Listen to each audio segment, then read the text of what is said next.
সকালবেলা খাবারের টেবিল থেকেই আজকের ব্লগটা শুরু করলাম। তো শীতের সকাল, তো ভেবেছিলাম যে একটু বেগুন পোড়া করব আর ভাত করে নেব। তো আজকে বেগুন পোড়াতে গিয়েই কিন্তু মহা বিপত্তিতে পড়েছি। বেগুনটা এত বড় এবং এত সুন্দর দেখতে, পোড়ালাম ঠিকই, কিন্তু পুরোপুরি কেমন যেন পুড়লো না, ভেতরটা কেমন একটু শক্ত শক্ত হয়ে রইলো। তো কিছুটা কিন্তু এই মেখে নিয়েছি, তো অতটুকুতে তো হবে না। তখন কি আর করব, তাড়াহুড়ো করে এই ফ্রিজ থেকে কিন্তু একটু কাটা বেগুন ছিল, সেটা একটু ভেজে নিয়েছি। আর ওই বেগুনের তেলে অমলেট করতে গিয়ে কিন্তু সেখানেও দেখো অমলেটটার চেহারা কিন্তু একদম পুরো হলুদ হয়ে গেছে। কি আর বলবো, আজকে সকাল সকাল কিন্তু ভীষণ প্রবলেমের মধ্যে পড়তে হয়েছে। এমনিতেই সকালবেলা ভীষণ তাড়াহুড়ো থাকে, তখন দৌড়োদৌড়ি করতে হয়, ক্যামেরাটা তো ধরার সময়ই পাই না। আর তার ওপরে যদি এরকম বিশৃঙ্খলা হয় রান্নাঘরে, তাহলে কিন্তু কি আর বলবো, মানে অসুবিধার ওপর অসুবিধা। তো যাই হোক, তো মোটামুটি কিন্তু অন টাইমে রেডি করে নিয়েছি আজকে সকালের খাবার, বেগুন পোড়া আর সঙ্গে একটু বেগুন ভাজা, আর এই যে দেখো একটু ডিমের অমলেটও করে নিয়েছি দুজনের জন্য।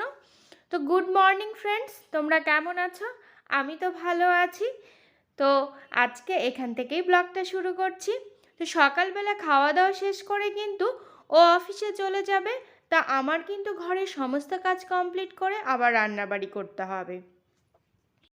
বরমশাই কিন্তু খাওয়ার টেবিলে বসে গেছে, কিন্তু এই যে দেখো অলওয়েজ তার মাথায় কিন্তু টুপি দিয়ে আর এই পকেটে হাত দিয়ে বলতে বলতে আমার মুখটা কিন্তু ব্যথাই হয়ে যায়।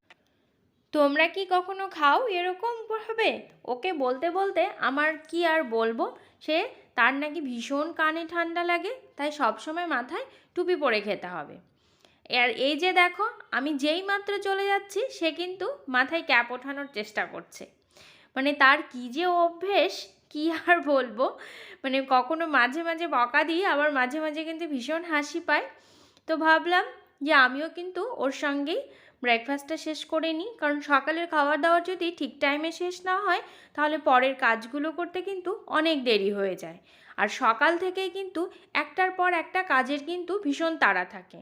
আর সকালবেলা যদি তুমি ঠিকঠাক সময় ম্যানেজমেন্ট করে কাজ না করতে পারো, তাহলে কিন্তু পরে খুব অসুবিধে হয়ে যায়। আমার তো তাই হয়। এই যে দেখো বরমশাই কিন্তু যথারীতি মাথায় ক্যাপ পরে নিয়েছে। তো খাওয়া দাওয়া শেষ করলাম, করে ও অফিসে চলে গেল। আমি তো এই যে আবার জামা কাপড় নিয়ে বসেছি। জামা কাপড় যেন আর শেষ হচ্ছে না। এর আগের ব্লগেও তোমরা দেখলে কত জামা কাপড় ভিজিয়েছিলাম, আবার কিন্তু আজকেও বেশ অনেকগুলো জামা কাপড় নিয়ে বসেছি। আসলে কোথাও গেলে মানে যাওয়ার আগে এক ধরনের কাজ হয়, আসার পরে কিন্তু প্রচুর জামা কাপড় বেরোয়। আর তার মধ্যে এখন তো শীতকাল, যার কারণে কিন্তু প্রচুর জামা কাপড় হচ্ছে। তো এই জামা কাপড়গুলো কিন্তু ভালো করে একটু ভিজিয়ে ঘষে না দিলে ওই দিদি এসে কি আর বলবো পুরো দার্জিলিং মেলের মতন কাজ করে চলে যাবে, তখন কিন্তু ওই দাগ দাগই রয়ে যাবে।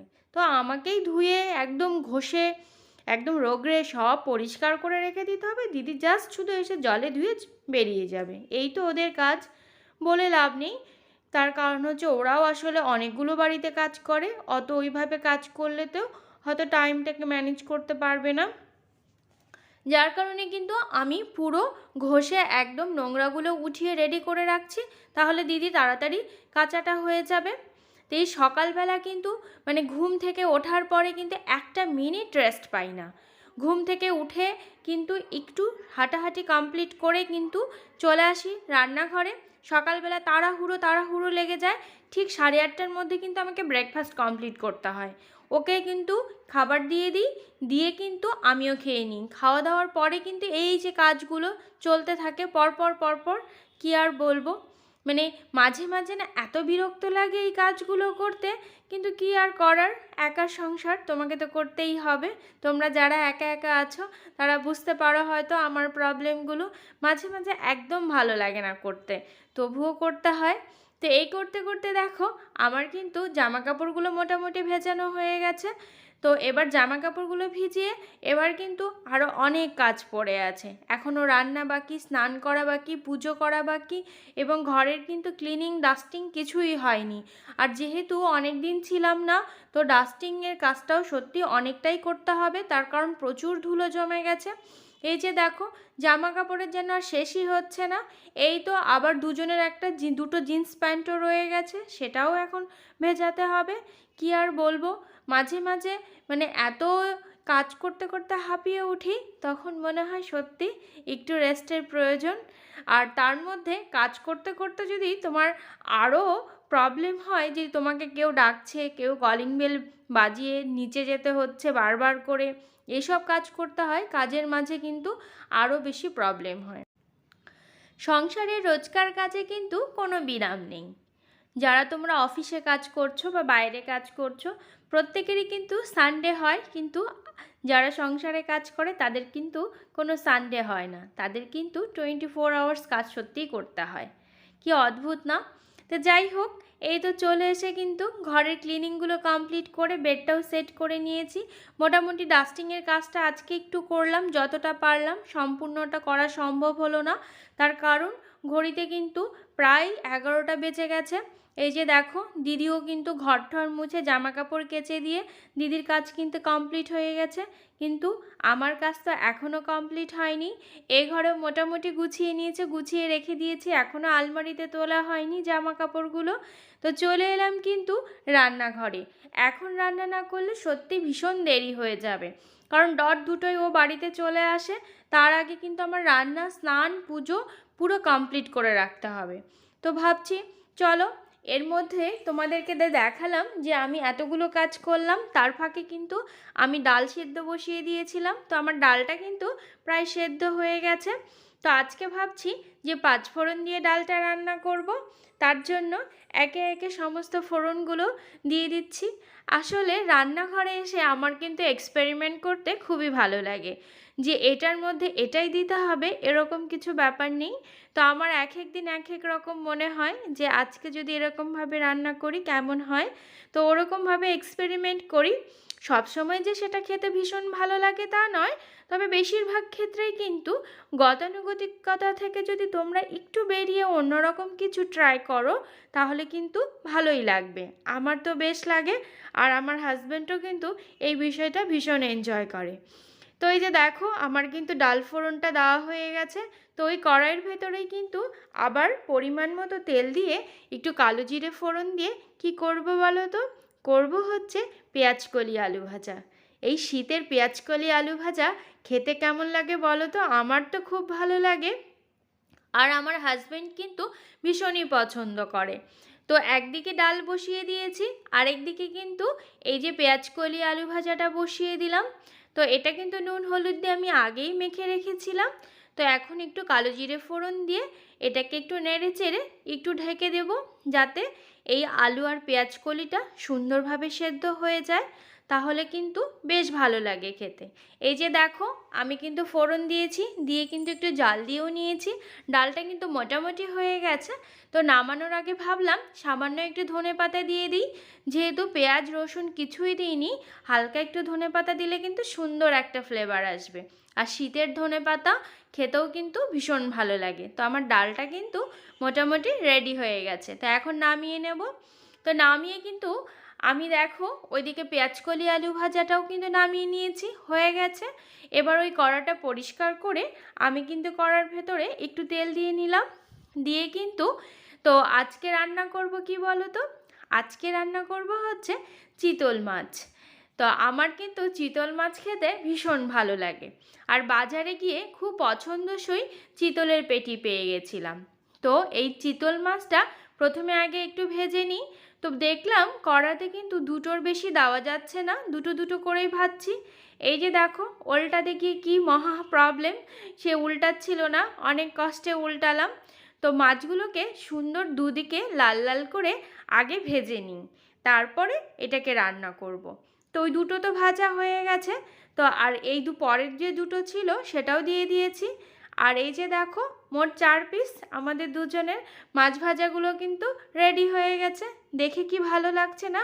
মনে হচ্ছে মাছ ভাজা দিয়েই কিন্তু পুরো ভাতটা খাওয়া যাবে। তো এখন কিন্তু তরকারিটা রান্না করে নিতে হবে, শুধু মাছ ভাজা দিয়ে খেলে তো আর হবে না বলো। তো তরকারিটা চলো রান্না করে নিই।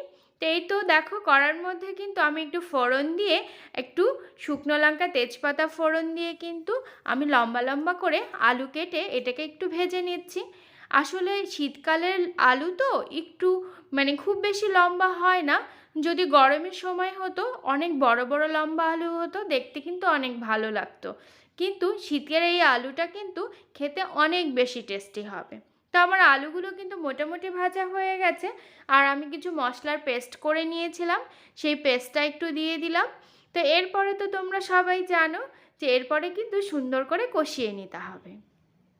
মশলা যত সুন্দরভাবে তোমরা কষাবে রান্না কিন্তু তত টেস্টি হবে, যার জন্য একটু রান্নাঘরে কিন্তু একটু সময় লাগে। তো আমার কিন্তু দেখো তোমাদের সঙ্গে কথা বলতে বলতে আমার মশলাটা কিন্তু খুব সুন্দরভাবে কষানো হয়ে গেছে।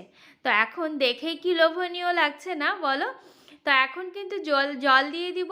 জল দিয়ে কিন্তু আমার কিন্তু এখনও ভাত করা বাকি রয়েছে, তারপরেও অনেকগুলো কাজ এখনও বাকি রয়েছে। গাছগুলোতে জল দিতে হবে, আজকে সকালে সময় পাইনি, এই তো আমি ঝোল দিয়ে দিয়েছি। আর তোমাদেরকে দেখাতে পারিনি, পরে কিন্তু আমি মাছগুলো দিয়েছিলাম। আর আমার এই যে দেখো তরকারি ফাইনাল লুকটা কিন্তু এইটা হয়েছে। দেখে তো মনে হচ্ছে ভালোই হয়েছে। তো দুপুরে টেস্ট করে বোঝা যাবে যে কেমন হলো খেতে, আর হাজব্যান্ড এসে বলবে যে কেমন হয়েছে খেতে। তো আমার রান্না কিন্তু মোটামুটি কমপ্লিট করে স্নান পুজো শেষ করে কিন্তু এই যে দুপুরবেলা মিস্টার হাজব্যান্ড কিন্তু বাড়িতে চলে এসছে কিন্তু খাওয়ার টেবিলে সব কিছু গুছিয়ে নিয়েছি, কারণ ও আসার আগে আমার সবই মোটামুটি রেডি করে নিতে হয়, নইলে কিন্তু ও এসে একদমই সময় দেয় না। আমি একদম পুরো থালাগুলো রেডি করে ধুয়ে একদম টেবিলে রেডি করে রাখি, জাস্ট ও আসলে বেড়ে দিই। এই তো তোমাদেরকে তো আগে দেখালাম আজকে কি কি রান্না করেছি। এই তো ভাত, আর হচ্ছে পেঁয়াজকলি আলু ভাজা, আর সঙ্গে রয়েছে এই তো মুসুর ডাল ধনেপাতা দিয়ে, আর সঙ্গে রয়েছে কিন্তু চিতল মাছের ঝাল। তো এই দিয়ে কিন্তু আজকের লাঞ্চটা করে নেব। তো চিতল মাছের পেটি, তো সেটা তো কোনো বাটিতে দিলে তো হয় না, যেহেতু পেটিটা অনেক বড়, তাই ছোট একটা প্লেট নিয়ে নিয়েছি। তো এই প্লেটের মধ্যে কিন্তু ওকে দিয়ে দিই, আগে ওকে দিয়ে দিই তারপরে আমি নিই, কারণ ওর ভীষণ তাড়া থাকে। তো ওকে দিয়ে দিলে ও খাবারটা শুরু করলে পরে আমি আস্তে আস্তে বসে যাই খেতে। তো তোমাদের কার কার চিতল মাছ খেতে ভালো লাগে আমাকে কমেন্ট করে জানিও। আমার তো চিতল মাছ খেতে ভীষণই ভালো লাগে। তার যখন নদীর এরকম চিতল পাই তখন কিন্তু দেখলে বাজার থেকে অবশ্যই নিয়ে আসি। তো এই দিয়ে কিন্তু লাঞ্চ কমপ্লিট করব। লাঞ্চ কমপ্লিট করে যাওয়ার পরে কিন্তু আমার আরও অনেকটা কাজ আছে, সেই কাজগুলোও করতে হবে। এই যে দেখো, আর আজকে কিন্তু ভাবছি যে আজকে বিকেলবেলা একটু গ্রসারি শপে যাব, মান্থলি যে গ্রসারি আইটেমগুলো লাগে সেইগুলো কিন্তু নিয়ে আসতে হবে। আর আমাকে একাই যেতে হবে, ও বলছে যে ওর নাকি অফিসের কাজ আছে, ওর ফিরতে অনেক দেরি হবে। তো আমার কিছু কিছু আইটেম কিন্তু ইনস্টল করতে হবে, নইলে অসুবিধে হচ্ছে।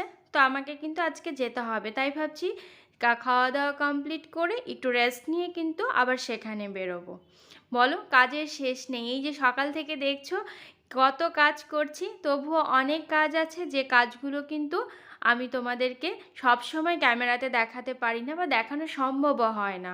সমস্ত কাজকে আর ক্যামেরা ধরে করা যায় বলো? তো যতটুকু পারি তোমাদের সঙ্গে শেয়ার করি। তো এই তো দেখছো খাওয়া দাওয়া কমপ্লিট করে কিন্তু আবার সেখানে যাব। তো খেয়ে নিই চলো। তোমরা তো দেখলে যে দুপুরের লাঞ্চ কমপ্লিট করে কিন্তু একটু রেস্ট নিয়েছিলাম, তারপরে কিন্তু উঠে ঘরের টুকটাক কাজ কমপ্লিট করে একটু গিয়েছিলাম মান্থলি গ্রসারি শপিংয়ে। তো সেখান থেকে কিন্তু চলে এসেছি। তো ঘড়িতে কিন্তু প্রায় এখন 10টা বেজে গেছে, প্রায় 9টার দিকে চলে এসেছিলাম। এসে কিন্তু আবার ভিডিও এডিটিং করেছি, এডিটিং করে কিন্তু আপলোডেও বসিয়েছি। তো আজকের মতন কিন্তু কাজটা প্রায় শেষ হয়ে গেছে।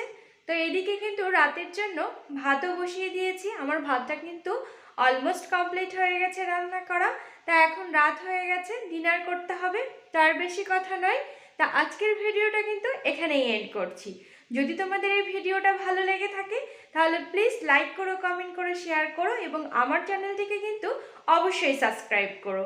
দেখা হবে নতুন একটা ব্লগের সঙ্গে। ততক্ষণ ভালো থেকো, সুস্থ থেকো, বাই।